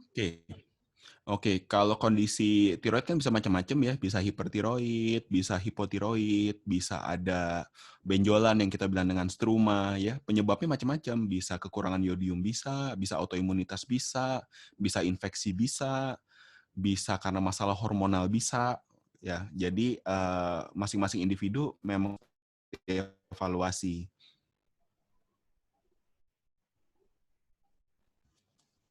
Oke, baik.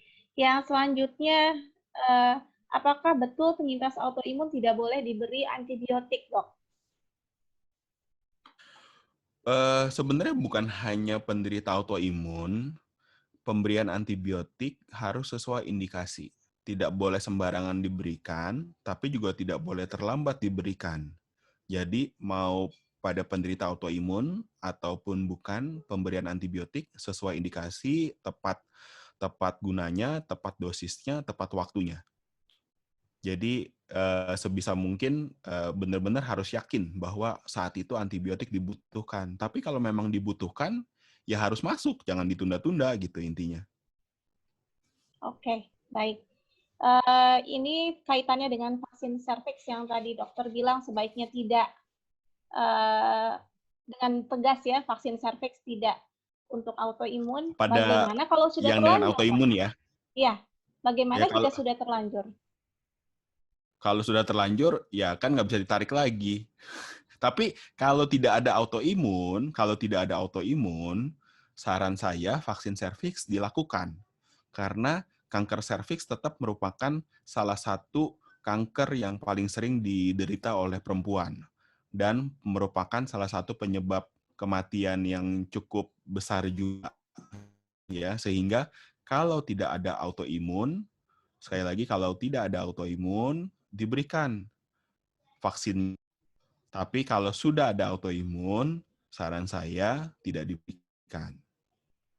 Ya, baik dok. Yang selanjutnya dari Ibu Agustina. Bagaimana jika masih minum obat steroid, imunosupresan, dan lain-lain yang harus diminum apakah mungkin untuk intermittent fasting? Saya dengan IBD atau autoimun yang berdampak pada saluran pencernaan dan mielitis.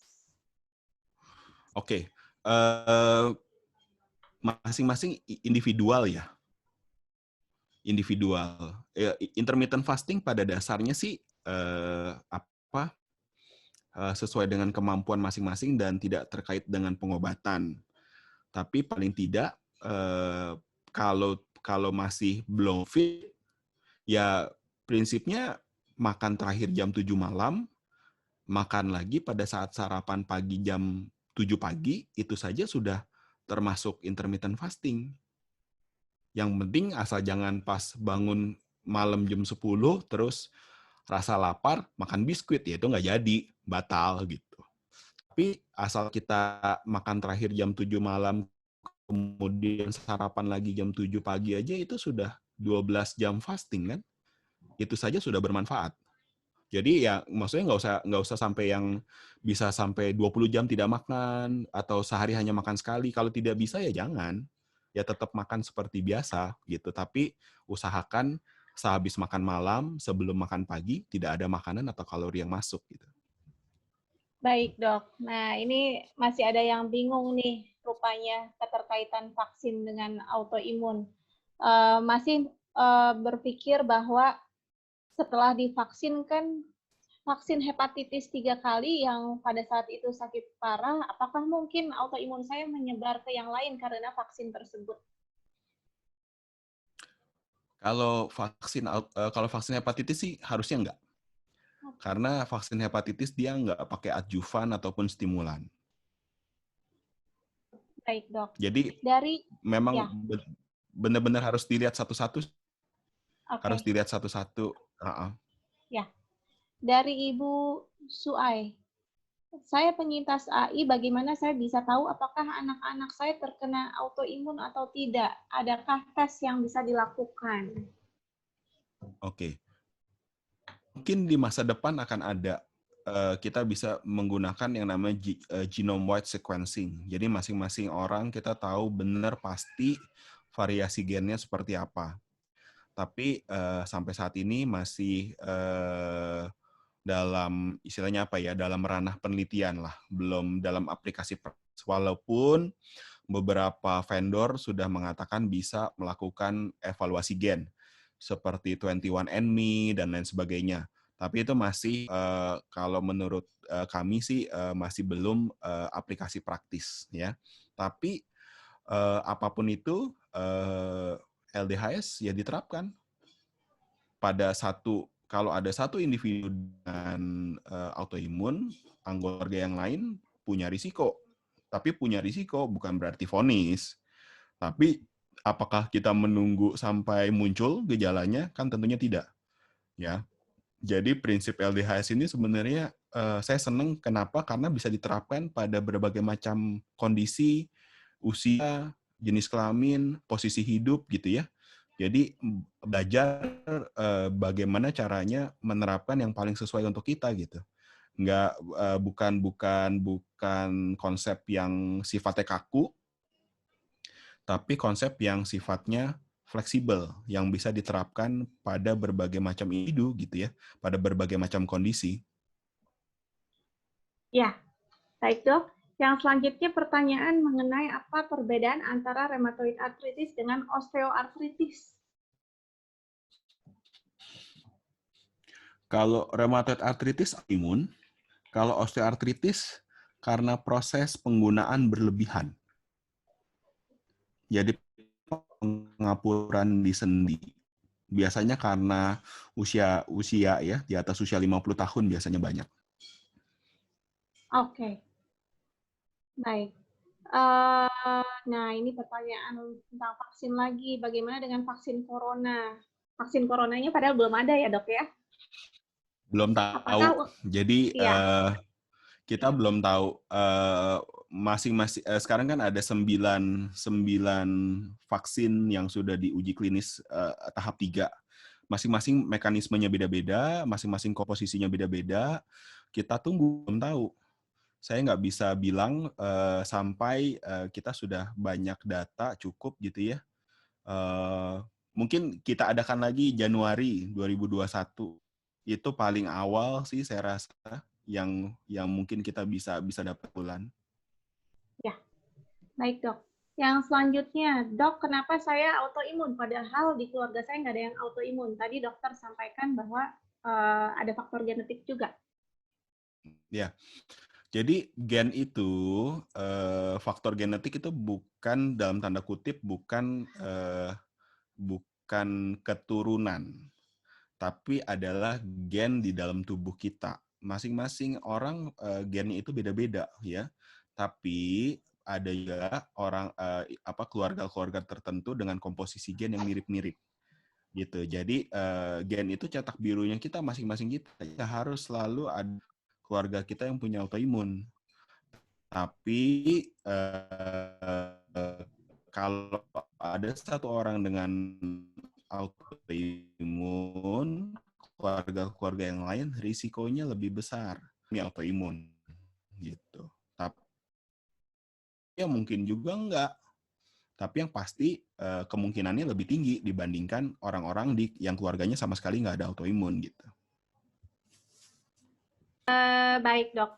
Saya mohon izin untuk bisa menampilkan video dari Prof. Aru dan juga video tentang diet sehat untuk leaky gut dan autoimun ya, untuk membahas, untuk mengobati rasa ingin tahu teman-teman semua tentang pola makan dan autoimun secara garis besar.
Apa itu leaky gut? Mari mendengarkan eksplorasi leaky gut dengan LDHS bersama keluarga LDHS Marisa Cardoba Foundation.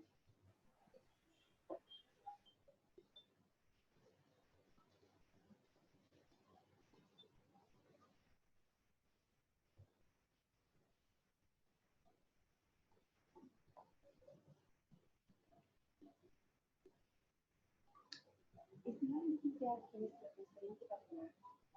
Leaky gut adalah kebocoran usus pada mukosa usus atau kondisi di mana terjadi peningkatan permeabilitas usus.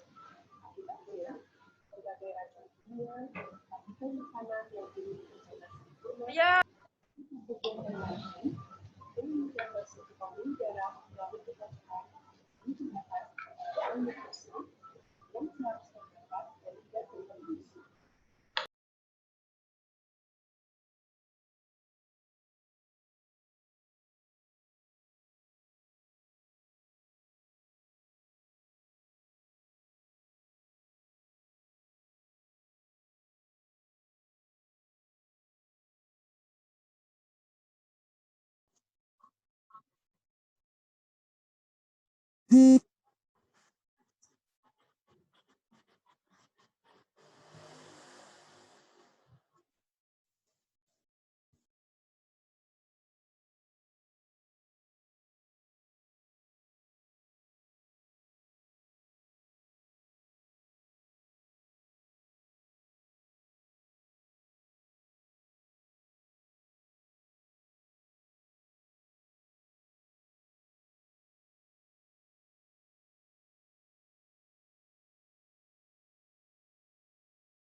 Yuk.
Baik, demikian videonya dari Profesor Arul Sudoyo dan juga dari ahli gizi kami, yaitu Mbak Susan Hartono.